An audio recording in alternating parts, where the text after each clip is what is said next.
Hi guys! Welcome back sa aking channel. So sa video na to, ituturo ko sa inyo kung paano nga ba mag-edit ng 1/7 scale na stick figure Bandai photo.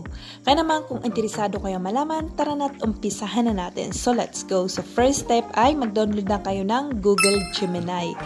Kapag na-download nyo na ay pindutin nyo lang yung open. So i-open lang natin. Pagkatapos natin may open ay ganito yung makikita natin.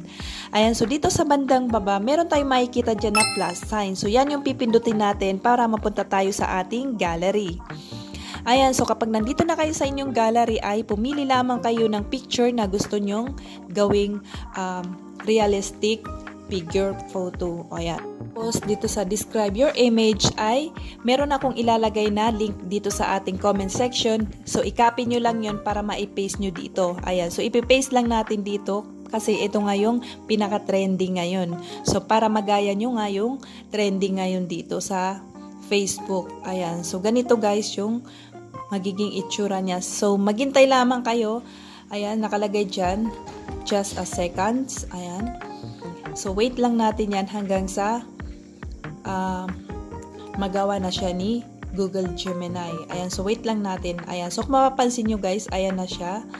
Tapos, kung gusto nyo naman itong i-save, ay pindutin nyo lang yung picture na yan mismo hanggang sa may lumabas na save. Ayan, so dito sa bandang taas, meron dyan nakalagay na arrow down. Ayan, so pindutin lamang natin para mapunta siya sa ating gallery. Ayan, so ganyan lamang guys kadali kung paano maggumawa ng realistic figure Bandai photo. Okay? So, I hope ay nakatulong ito sa inyo. Please give it a thumbs up kung nagustuhan nyo and subscribe sa aking channel para updated kayo sa iba ko pang i-upload ng mga video dito sa aking channel. Thanks so much for watching!